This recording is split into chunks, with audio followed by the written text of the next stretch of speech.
If you come across this land and you don't see Jesus, it was only a tour. I'm a follower of Jesus, and as a pastor in Brooklyn, New York, I want to see him from a fresh point of view. So I'm embarking on a journey to 6 vastly different countries all around the world.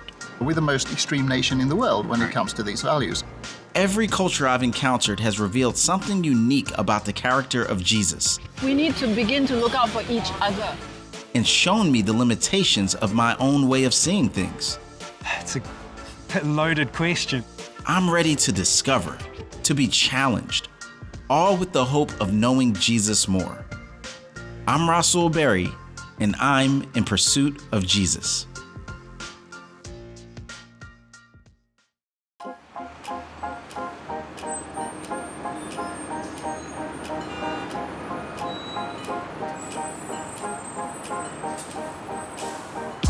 I know city life.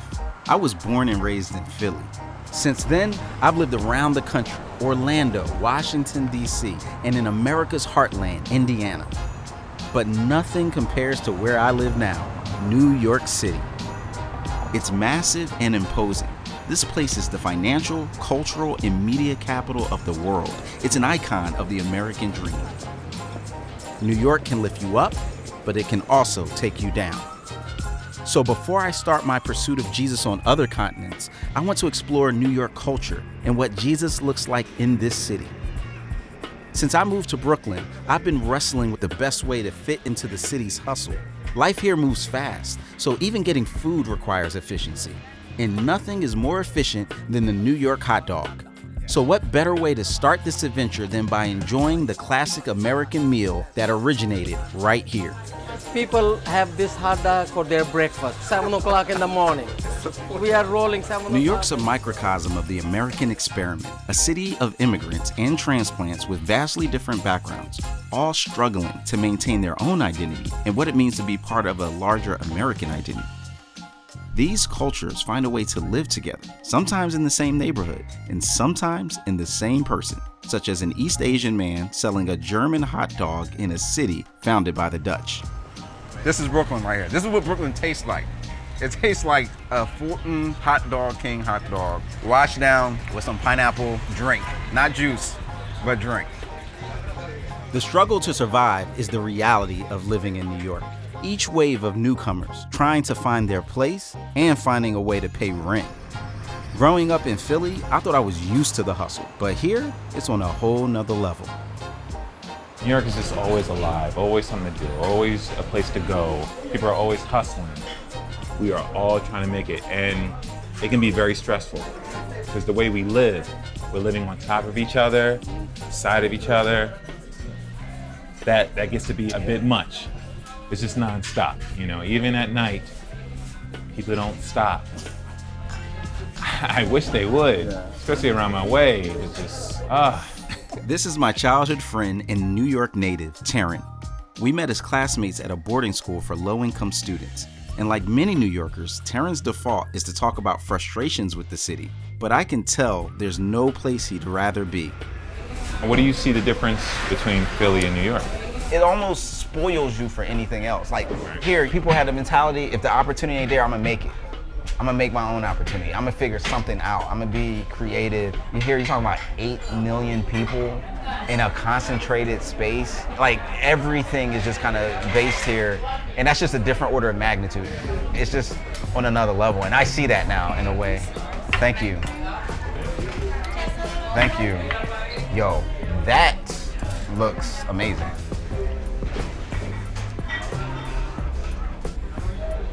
I'm curious for you, right? Like, was it surprising to you to see me go down this lane of like, Yes. following Jesus? And yeah, Yes. okay.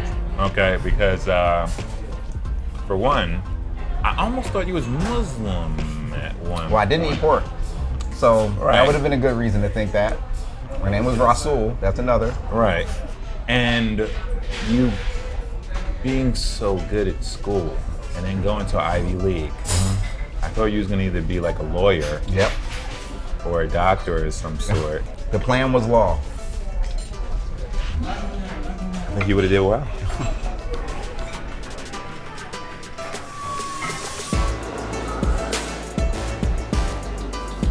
As I head out on this pursuit of Jesus, I think it's important to reveal how I got here. I'm a committed follower of Jesus now, but it wasn't always that way. Growing up, I wasn't religious at all.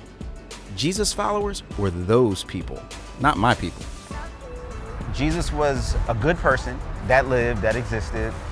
He had some good sayings. Like his greatest hit CD is pretty cool.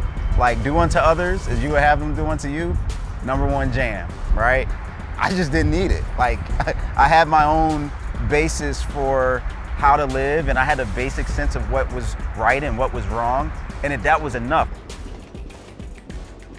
But one day, I came to know Jesus in a personal way, and the significance I had been chasing so hard before, the pursuit of success and achievement, no longer drove my life. Meeting Jesus changed everything for me. I had a new reason for the things I did and a whole new identity.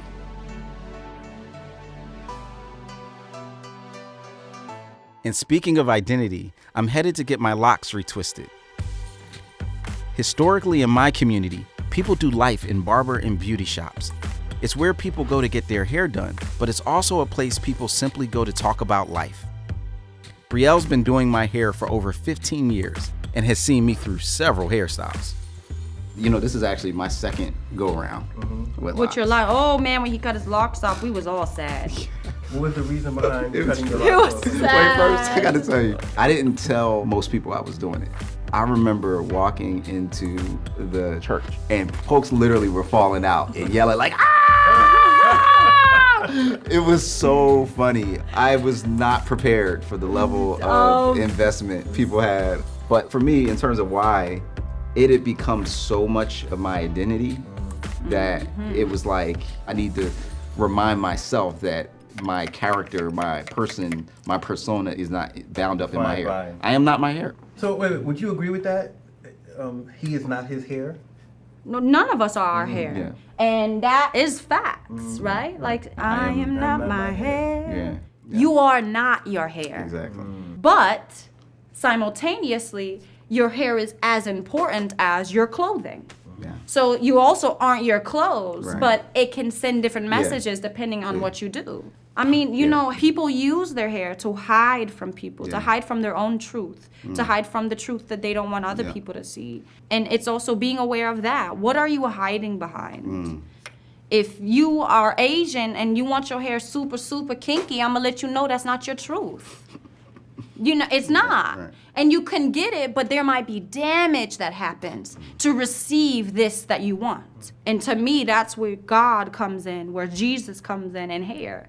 Is my goal is to show you the potential of your hair, not a picture you bring in of the person you want to be. So I meet you where you are, and I tell you, these are the steps that I suggest for you to take, so that this can be easier for you. The same way someone would as soon as they get baptized. Let's go to this, we're gonna have Bible study on Wednesday. I suggest you come to this Bible study so that you can build community, so that you can build an understanding of the scriptures that you're saying you would like to know more about. I never thought about it like baptism. Like, I feel like I just spoke to myself. Man, I love the fact that for you, it's not just about hair. Like, it's so much deeper. It's really going back to people's sense of identity and Yes. even, I was gonna use the word therapy. It truly is therapy. I think Brielle is reflecting a dynamic fusion of culture and truth. Her passion for people finding their true identity, not who they wish they were or what the culture tells them they should be, but who they really were created to be. I'm all about that.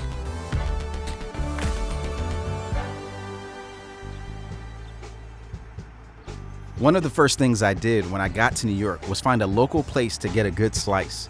Luigi's was right across the street from my apartment. It wasn't only the authentic New York pizza that kept me coming back though. There was something inviting about Gio that drew me in. What's up, kid? How you doing? So you here to make some pizza today or what? Yep. All right, you got to be official though. It's the only way to go. Luigi's Pizza, Brooklyn, greatest country in the world. Absolutely. Giovanni runs the pizza shop his father Luigi started over 45 years ago. Why do you think Brooklynites love pizza so much? I don't No, it's dough sauce and cheese. It's just the flavor, the taste. It's a quick food. And if you don't want to fish it, you fold it, put it in your pocket, eat it later. There's so many things you can do with pizza. Yeah. Think about it. Try to do that with a taco or burrito. No. You put a slice in your pocket. Listen, when I was a kid, you'd be surprised where I used to put pizza and eat it later. Gio is one of the first people I connected with when I moved to the city. See, get it out of the middle, reverse, brings it back around a different way. He loves pizza and people. He even invited me behind the counter to get a taste of the pizza business. I love making pizza. There's a difference between me and the person who thinks it's just a profit. Yeah. I love making pizza. I've never worked a day in my life. The accolades that you get and people talk to you every day about it can't be beat. Gio's discovery of his passion for pizza pies all started when his parents moved to the city from Italy. This is my mother and father. And where is this? This is in Calabria, Italy. Wow. This was their wedding day, 1961. Good looking people, man. You know what? They had a dream. They came to America with nothing. And they made this when they signed. By the way, my father was somebody in Italy because my father had his own, he had a donkey. That was his car. He was the man. He had a car. He had a ride. 1 horsepower. Yeah, 1 horsepower. By the way, your pie, before we burn it, let's check it out. Yeah, let's do it. Let's do it. Oh, yeah. Look at that. Oh, that is gorgeous. Now you know what the next step is, right? Eat it, man. Let's All try right, it out. it's going down. This is so good. The sauce, the cheese. Should we share? There's a reason Luigi's has been a mainstay in Brooklyn. When I'm done. Gio's joy and love for his neighbors is the secret ingredient in his pizza. His shop seems to have avoided getting stuck in the hustle. 2, 3, pizza. If the hot dog is the embodiment of New York City efficiency, maybe Gio and his pizzas are a slice of hope in the city. I think people come for both. I moved here from Indiana, which was almost the entire exact opposite of Brooklyn, New York, right? I mean, I went from driving to work and seeing like horses and cattle on my way to coming here with buses and motorcycles and everything happening on the corner. I love this place, but man, it was disorienting to move here, especially as a pastor. In small town Indiana, the world stopped on Sunday as everyone headed to church. Here, I ride the subway to church with people heading to work, hitting the town, living their life. In the city that never sleeps, Sunday is just another day of the week.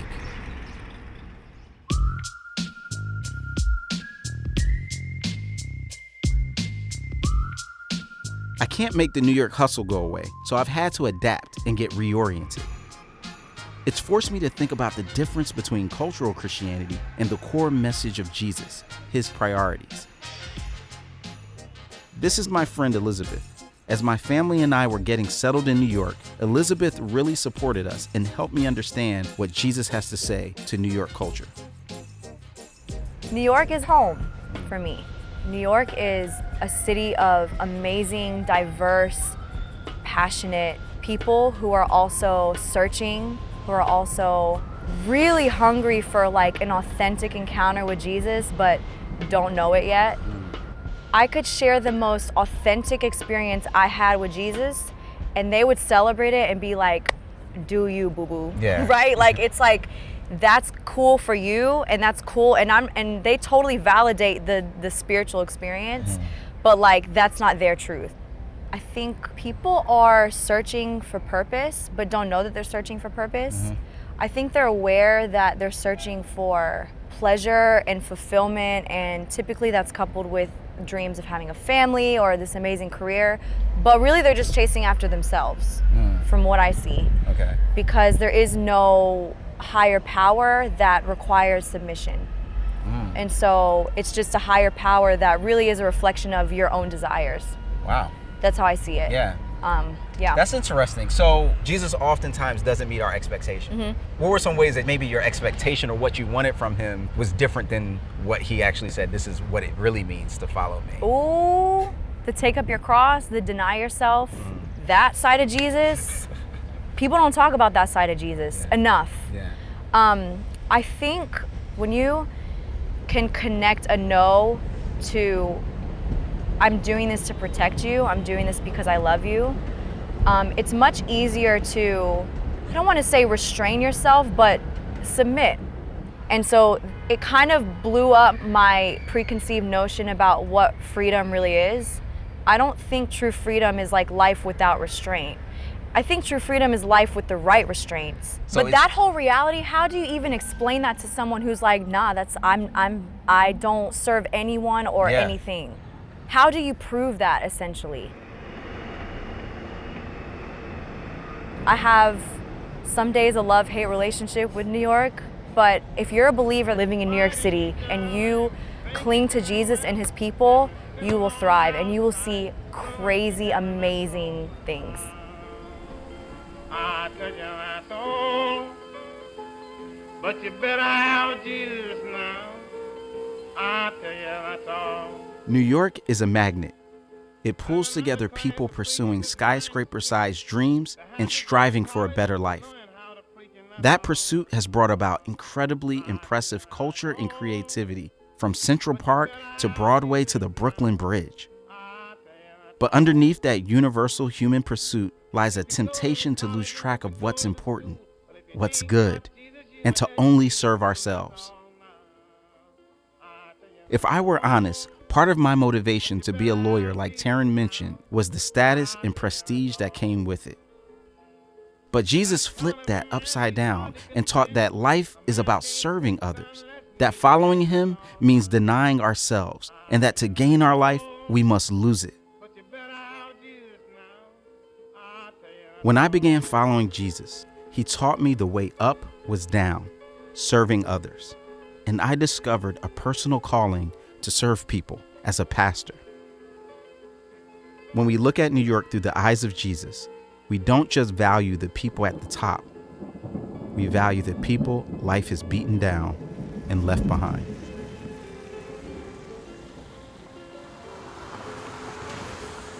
Jesus, while he defined what was good, he just was good.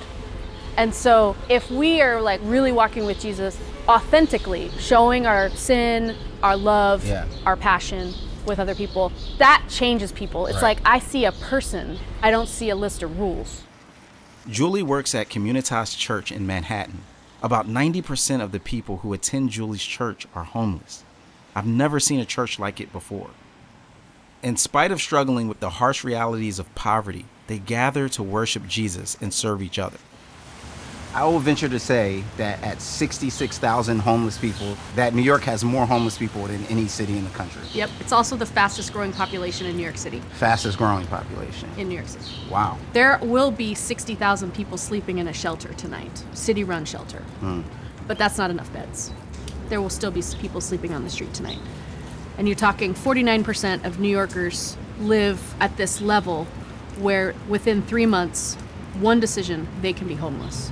Whether it's they lose their job, they have a health crisis, they have a death in the family, whatever reason they get evicted, they're homeless. So what would it look like for us to be that community for them? And they're looking at you like, I don't know where my next meal's coming from. Where is the hope for me in what you're about to say? One of the sweet things that I've seen in this community is when someone starts to realize that they're an image bearer and they see themselves as that, they don't see themselves as worthless. When God created us, he created us like him, right? So we bear his image. Julie told me about Jose, one of the men in their church who desired to follow Jesus but felt worthless. He'd been coming for a couple of months and was wrestling with a really gnarly drug addiction. And you could just see it. Like when he'd have a hit or whatever, it would just show up on his face. And then the other times, he might not have had a hit and he looks even worse, but he's alert. Like you see like the eyes connecting and it's just really rich. And we started talking about baptism, like what this looks like to publicly declare your faith in who Jesus is and what he's done for you. And he's like, I want to be baptized. So we get to baptism day, and he comes in early to church and is weeping. And we're like, Jose, what's the matter? Like, what's going on? And he's like, I had a hit this morning. Like, I couldn't wait. I couldn't, it's been 3 days. And Chris and I look at each other like, 3 days? You've never gone 3 days. he's like, I still want to be baptized, but I don't think I'm worthy of it now. And we're like, no, it's not about perfection. It's about progress. Like, we're seeing Jesus work in your life. And yeah, we're baptizing you. So we did. We baptized him, you know. He was coming off of his high, and he looked rough when he went under the water, but his eyes connecting. And so it's that idea that if I had to wait until I was perfect or fixed to get baptized, I would never have gotten it. None of us are perfect, or ever will be. But being created in the image of God means we were created with worth and dignity, to love and be loved, especially by Jesus, who humbled himself to become poor and despised so that we can become all he intended us to be. To save us from the shiny illusion of our successes and the harsh reality of our failures and disappointments. And in New York, I see the love and compassion of Jesus reaching down through his followers to the wounded and weary masses, hungry for meaning and relief from the hustle.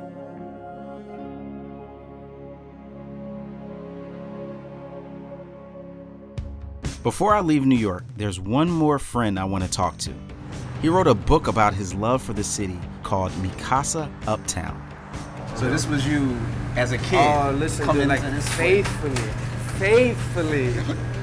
I'd get one of these and then I'd come up and I'd grab an Avena and then I'd go straight down to the 1 train. Rich is a fellow pastor in the city. I have immense admiration for him and his insight into New York. When I want to know how to engage with culture as a pastor, he's my go-to.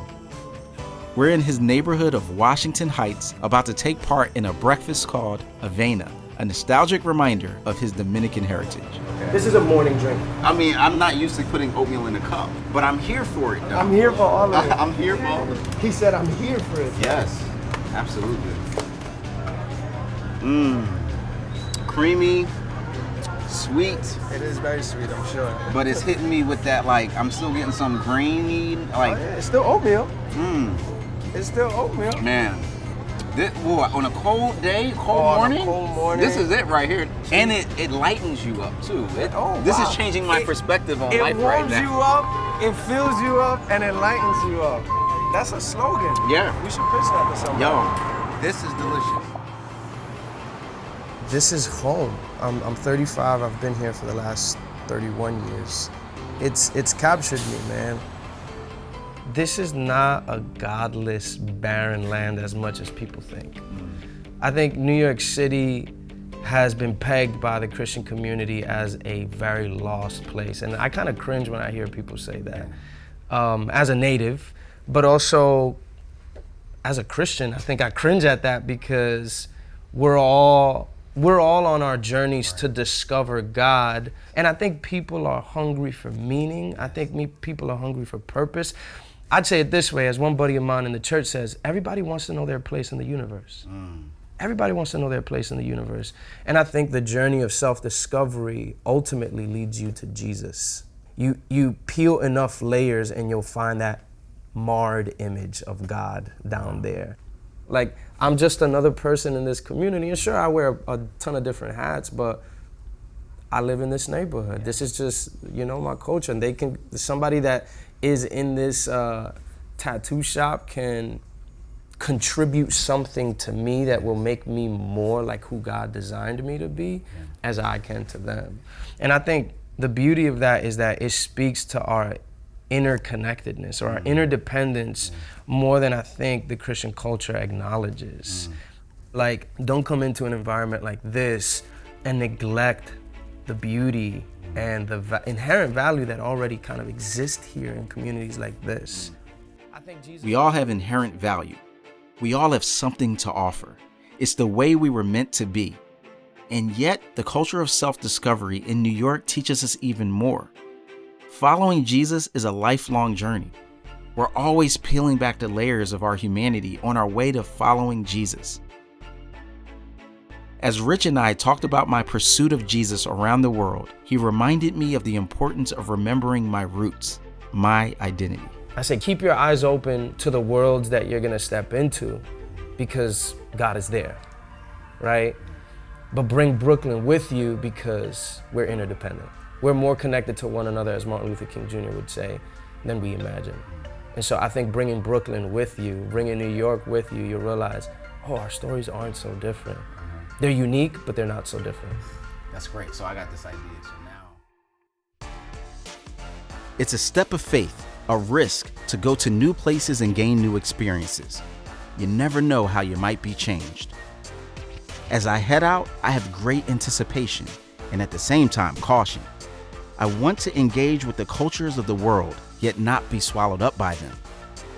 I hope to gain a better sense of my identity and find out what parts of Jesus I need to cling to and what's just culture. So here I go, from the known to the unknown, to places vastly different from my own, all in the hope of knowing Jesus more.